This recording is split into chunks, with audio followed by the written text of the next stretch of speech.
Hey, what? Ray Mack. Hey, what? Hey, what? Welcome to Ray Mack's Kitchen and Grill.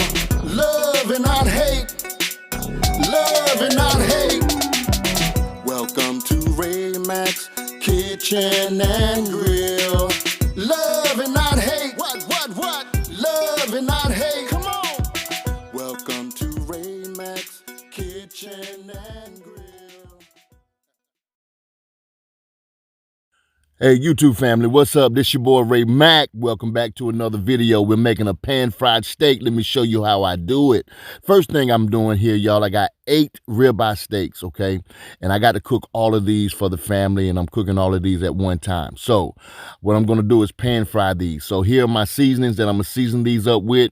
The first thing I got here is some kosher salt, and I want to season this up pretty liberally on both sides. So I got some of the kosher salt and I'm adding it to all 8 steaks.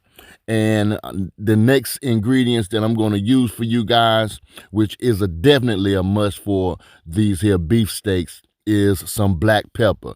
Now, I love using coarse black pepper, all right? But this here black pepper, man, I'm not a fan of it. Okay, I like seeing my black pepper, so I had to use this type of pepper right here, man, versus my coarse black pepper. So I'm just working with what I got on hand right now. But salt and pepper definitely is what you're going to use for your steak. Now, you could just use salt and pepper and that's a wrap. But I'm going the extra mile by adding more seasonings to this. So I do have some garlic powder that I want to add also to these here steaks. And I want to give these steaks some flavor.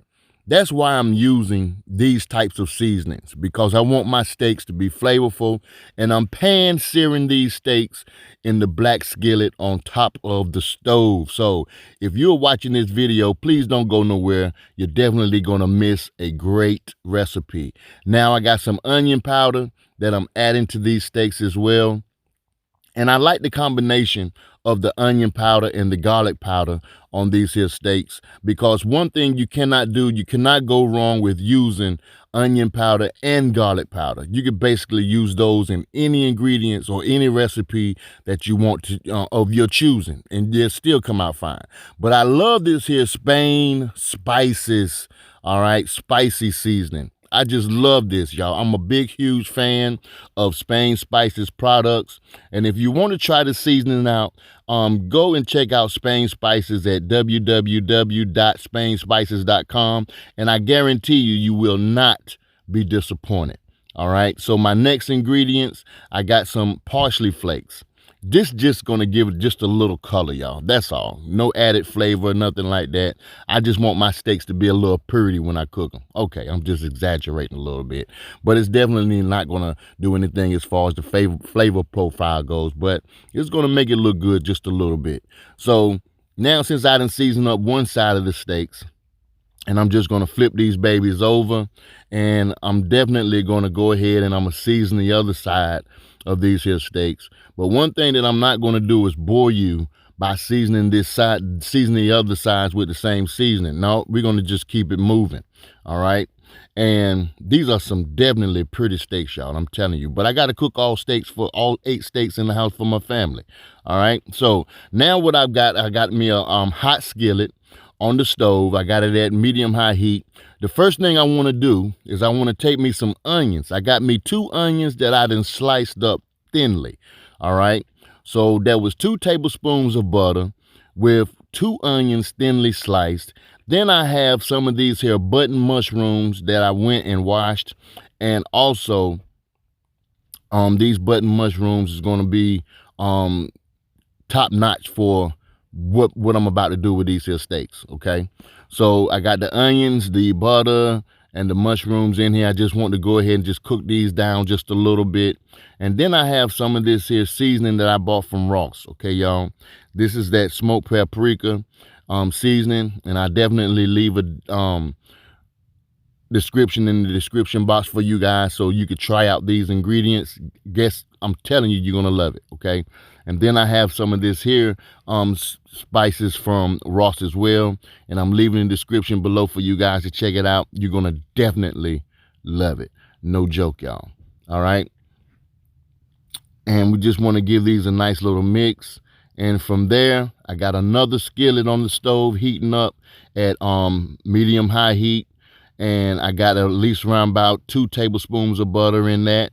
And I'm going to take this skillet and I'm going to go ahead and cook my steaks on this skillet. So what I want to do is I want to go ahead and take my steaks and just cook them on one side.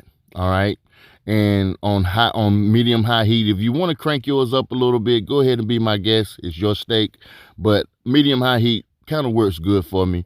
But I want to work this cook these babies up at least for about 4 minutes on per side. So what I'm doing here now, what I'm pointing at is the fat, that hard fat that's on these steaks, and I'm just taking some shears, some poultry shears, and I'm just cutting this fat.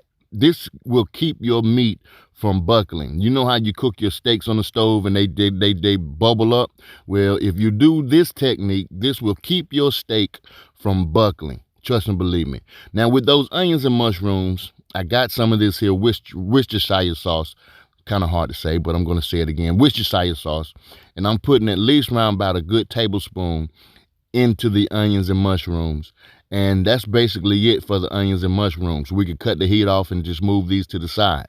And for our steaks, once they're done, 4 to 4 minutes per side, I want you to go ahead and just go ahead and flip these babies, okay? And allow it to cook about 4 minutes on the other side. Now, with these steaks, by me cooking 8 steaks, this set is already done. And I just went right back in and I just put in another set of steaks in the skillet. And as you can see, I got the fat cut right in the middle and on the edges in those 3 positionings, and I'm flipping them. Now I turned my oven on at 180 degrees because when I cook these steaks, I put them into a pan and then I slide them right in the oven so they can keep warm. Now I got some family members who love theirs medium rare, so I will cook theirs last. For the other ones who like theirs well done, you know what I'm saying, I just go ahead and just leave them in the oven. But this is what we produce. This is an easy pan steak for you to cook at home without any headaches or anything like that. And as you can see with the onions and mushrooms, I'm just topping these steaks off with it. Now with the pan juices that came from the steaks while they were in the oven, this is what you do with the pan juices. You just go ahead and drizzle it right on top of those steaks. Now with this here, I just got me a nice little baked potato that I just cut up, and with the baked potato, I didn't want anything else on it but just some seasonings because this is all I need. All right. Definitely give this recipe a try. I guarantee you will love it. This is something you could do for the family, which is quick and easy without a headache, but you could definitely eat good. Now with those onions and mushrooms, you will definitely be happy with this here recipe. So I want to say this. Thank you so much for checking out this here video. Please click on my photo to subscribe to my channel. Give this video a thumbs up. Comment on this video as well if you like what you've seen. Watch these videos. And if you see that red subscribe button, please click on it. Love and not hate. Love somebody and hate nobody. Peace.